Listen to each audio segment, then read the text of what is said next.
Welcome to this Gander at the Gospel. I'm Pastor Dave Schreffler, the pastor at Trinity Lutheran Church in Lemoyne. It's time for our Gander at the Gospel, time to sort of stretch our necks and to see where the gospel might be calling us in these difficult times, these times of shelter in place and limit your contact with others. We can always get closer to God, and one way we can do that is through the gospel. So this gospel for this Sunday, this would be March 29th. 2020. The gospel is from the Gospel of St. John, the 11th chapter. Now a certain man was ill, Lazarus of Bethany, the village of Mary and her sister Martha. Mary was the one who anointed the Lord and with perfume and wiped his feet with her hair. Her brother Lazarus was ill. So the sisters sent a message to Jesus, "Lord, he whom you love is ill." But when Jesus heard it, he said, "This illness does not lead to death. Rather, it is for God's glory, so that the Son of God may be glorified through it." Accordingly, though Jesus loved Martha and her sister and Lazarus, and having heard that Lazarus was ill, he stayed 2 days longer in the place where he was. Then after this he said to the disciples, "Let us go to Judea again." The disciples said to him, "Rabbi, the Jews were just now trying to stone you, and are you going there again?" Jesus answered, "Are there not 12 hours of daylight? Those who walk during the day do not stumble because they see the light of this world, but those who walk at night stumble because the light is not in them." After saying this, he told them, "Our friend Lazarus has fallen asleep, but I am going there to awaken him." The disciples said to him, "Lord, if he has fallen asleep, he will be all right." Jesus, however, had been speaking about his death, but they thought he was referring to merely sleep. Then Jesus told them plainly, "Lazarus is dead. For your sake, I'm glad I was not there, so that you may believe. But let us go to him." Thomas, who was called the Twin, said to his fellow disciples, "Let us also go, that we may die with him." When Jesus arrived, he found that Lazarus had already been in the tomb 4 days. Now Bethany was near Jerusalem, some 2 miles away, and many of the Jews had come to Martha and Mary to console them about their brother. When Martha heard that Jesus was coming, she went and met him, while Mary stayed at home. Martha said to Jesus, "Lord, if you had been here, my brother would not have died. But even now I know that God will give you whatever you ask of him." Jesus said to her, "Your brother will rise again." Martha said to him, "I know that he will rise again in the resurrection on the last day." Jesus said to her, "I am the resurrection and the life. Those who believe in me, even though they die, will live, and everyone who lives and believes in me will never die. Do you believe this?" She said to him, "Yes, Lord, I believe that you are the Messiah, the Son of God, the one coming into the world." When she had said this, she went back and called her sister Mary and told her privately, "The teacher is here and is calling for you." And when she heard it, she got up quickly and went to him. Now Jesus had not yet come to the village, but was still at the place where Martha had met him. The Jews who were with her in the house, consoling her, saw Mary get up quickly and go out. They followed her because they thought that she was going to the tomb to weep there. When Mary came where Jesus was and saw him, she knelt at his feet and said to him, "Lord, if you had been here, my brother would not have died." When Jesus saw her weeping, and the Jews who came with her also weeping, he was greatly disturbed in spirit and deeply moved. He said, "Where have you laid him?" They said to him, "Lord, come and see." Jesus began to weep. So the Jews said, "See how he loved him." But some of them said, "Could not he who opened the eyes of the blind man have kept this man from dying?" Then Jesus, again greatly disturbed, came to the tomb. It was a cave, and a stone was lying against it. Jesus said, "Take away the stone." Martha, the sister of the dead man, said to him, "Lord, already there is a stench, because he has been dead 4 days." Jesus said to her, "Did I not tell you that if you believed, you would see the glory of God?" So they took away the stone. And Jesus looked upward and said, "Father, I thank you for having heard me. I knew that you always hear me, but I have said this for the sake of the crowd standing here, so that they may believe that you sent me." When he had said this, he cried with a loud voice, "Lazarus, come out." The dead man came out, his hands and feet bound with strips of cloth, and his face wrapped in a cloth. Jesus said to them, "Unbind him and let him go." Many of the Jews, therefore, who had come with Mary, had seen what Jesus did, believed in him. The Gospel of the Lord. Well, hello, kids. It's Pastor Dave from Trinity Lutheran Church, Lemoyne, back with you during these days of staying at home and staying safe from viruses. So with us today is my old friend Bones Starman. Bones Starman, he was the fifth member of that famous band, the Weevils. So how are you, Bones? Hello, mate. How are you? Well, I'm doing okay, Bones. Thanks for asking. So, Bones, what are you doing with the band right now? We are taking a break right now. You know, all of this social distancing and all. Well, that's a good idea there, Bones Starman. Do you have any suggestions for the children out there as to things to do to stay busy? Any suggestions? Yeah, you can learn to play the bongos, like me, while you cook the shrimp on the barbie. Well, that's a good idea there, Bones Starman. And well, I see that you're a drummer, and maybe that's how you got your name. You know, drumsticks are like bones. Okay, well, that sounds good. We'll go with that.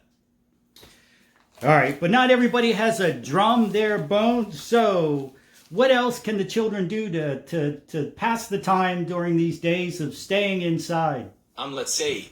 How about this? The children can learn to play the accordion.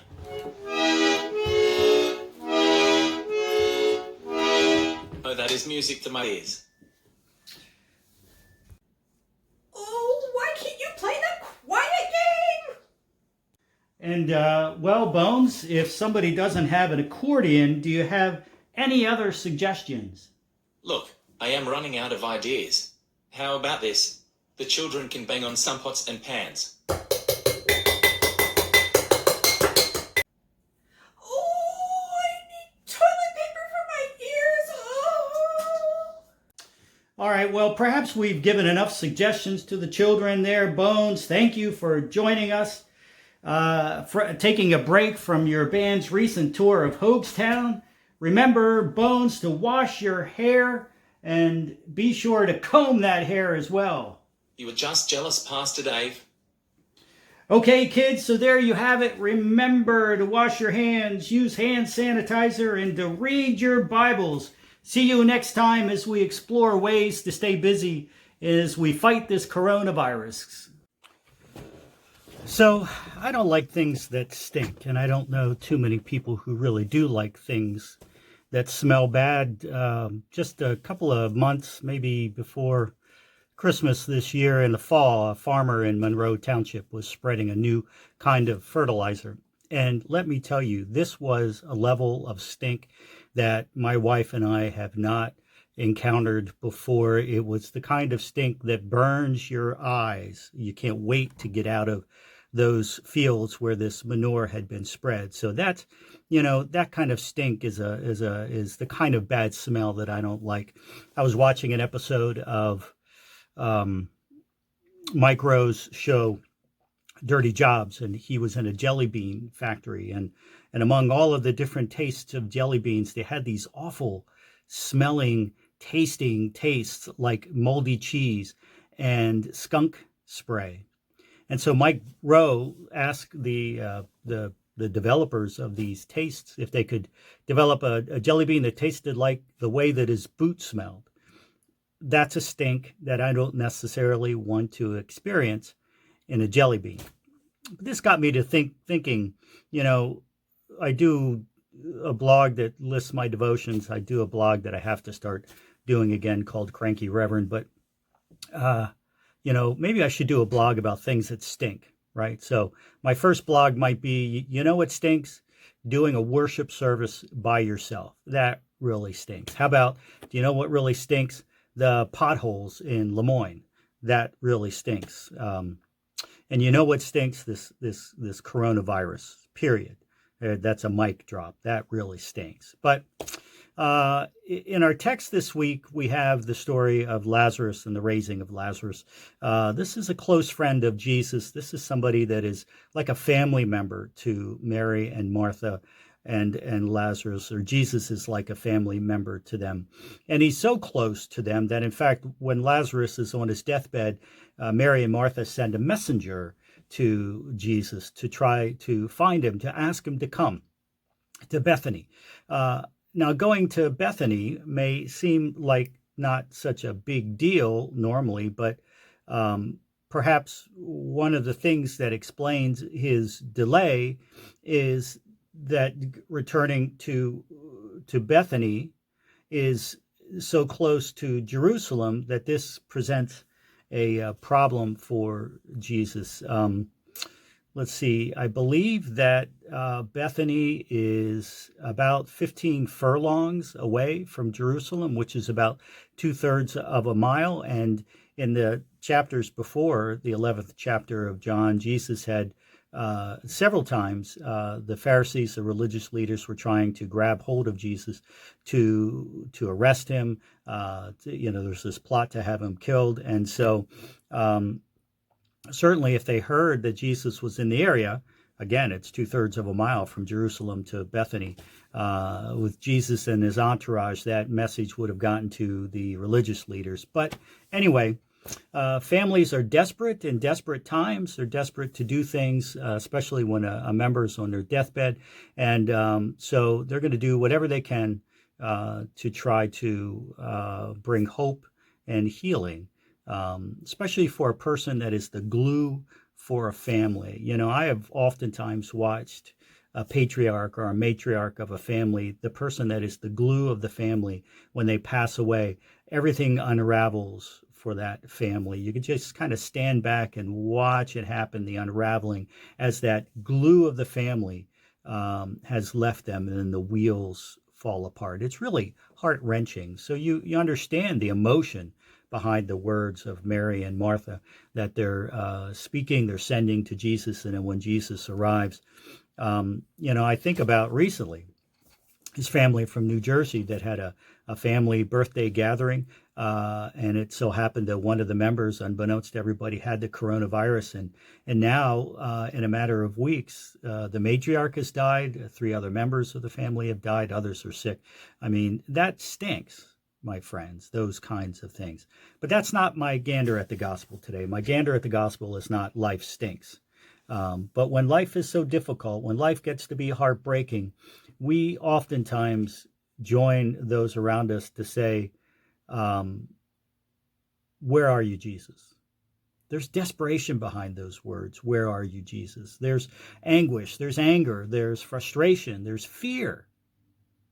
And you think about Mary and Martha and Lazarus. Now, we get a feeling, we don't know for sure, but we get a feeling that Martha's not married, Mary's not married.